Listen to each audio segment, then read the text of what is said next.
Se a lei diz que o acesso à educação inclusiva é um direito de todos, mas nem todos têm esse acesso garantido, será se deveria vir de casa esse ensinamento? E aí a gente pergunta, em casa de ferreiro o espeto é de pau? Chega mais, vamos perguntar pra galera o que eles acham sobre isso.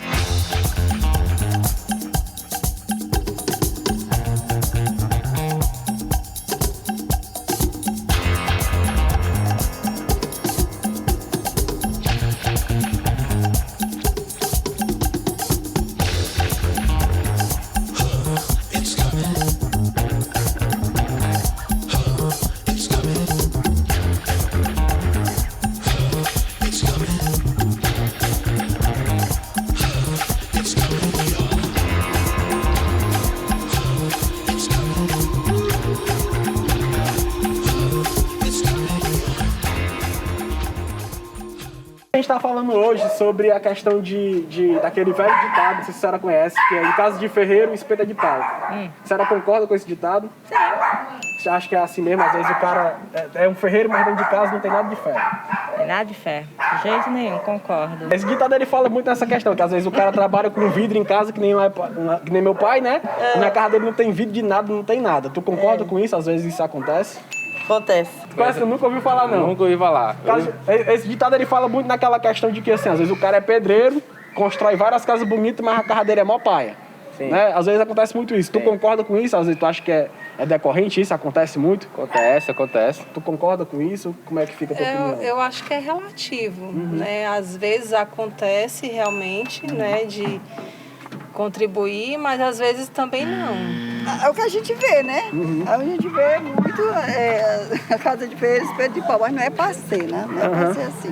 Bem, eu vou ter que discordar do ditado popular nesse contexto, porque nós vivemos num país onde o acesso aos meios culturais ele ainda é muito desigual, seja por questões econômicas, a compra de livros não é barata, seja por questões territoriais, de deslocamento na cidade ou de localização de equipamentos culturais ou até mesmo a manutenção desses equipamentos por parte do poder público.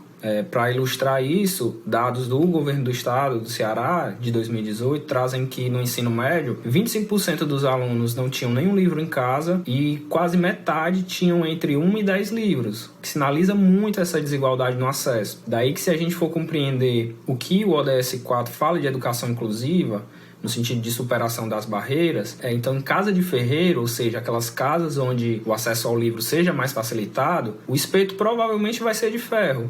E esses estudantes, eles vão ter melhores condições de superar essa barreira inicial que é o acesso aos livros. O Objetivo de Desenvolvimento Sustentável, ou ODS 4, ele tem que ser compreendido num contexto de outros 16 objetivos que vários países assumiram no âmbito das Nações Unidas, incluindo o Brasil. Esses objetivos eles são de garantia dos direitos humanos básicos para suas populações.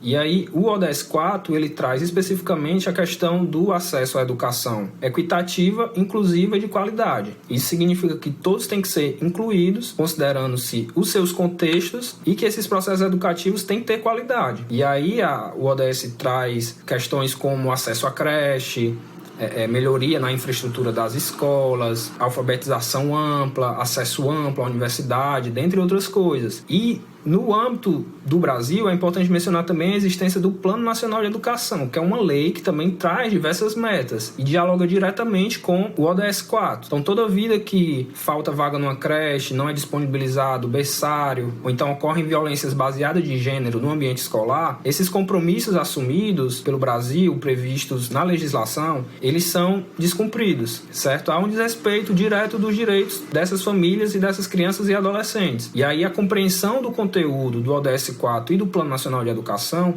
são importantes para monitorar e cobrar ações do poder público que garantam esse acesso de qualidade na educação. E são muitos os desafios que se colocam para a concretização do ODS 4. No último relatório apresentado pela sociedade civil, são colocados dados que preocupam bastante. 15 milhões de pessoas em extrema pobreza, mais de 1 milhão de crianças fora da escola, 3 milhões de crianças, mais de 3 milhões de crianças em trabalho infantil, tudo isso num contexto anterior à pandemia que tende a agravar agravar esses problemas. Então se fala muito em diminuição do Estado, mas a gente sabe que os recursos públicos não chegam igualmente nas diferentes partes das cidades. E então, a disputa por mais recursos na educação e a revogação da emenda constitucional do teto dos gastos é essencial. Sem recursos não há que se falar em possibilidade de cumprir os objetivos do ODS 4. Precisamos apostar na educação pública de qualidade, que as escolas tenham os investimentos necessários e que o ensino seja plural e respeitando o contexto dos estudantes e de suas famílias. E todos esses desafios, eles demandam muita mobilização coletiva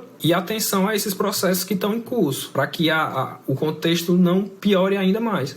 A Biblioteca Comunitária Livro Livre Curió é um espaço socioeducativo que oferece atividades artísticas e culturais, saraus, compartilhamento de livros e oficinas sem burocracia para moradores do bairro Curió.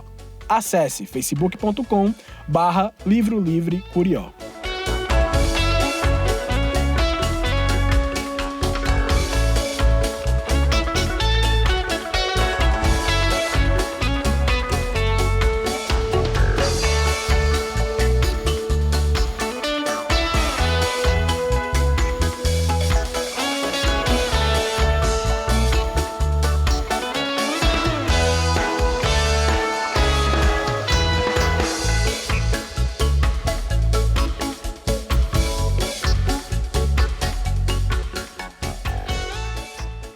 Então é isso, rapaziada. O Nazaré de hoje vai ficando por aqui. Se você curtiu ou tem alguma sugestão pra fazer e quer falar com a gente, é só enviar uma mensagem pro nosso endereço eletrônico que tá aparecendo aí na sua tela. E pra se despedir, em meio a tanta beleza, determinação e natureza, a gente deixa um trechinho do carimbó bem animado do Gonzaga Blantes que diz: na sombra do cajueiro, lá no fundo do quintal, a moça que balamba a saia é mimo de marambaia pra dançar meu carimbó. Valeu, galera, um abraço a todos, espero que vocês tenham curtido a minha quebrada e até o próximo programa Nazaré.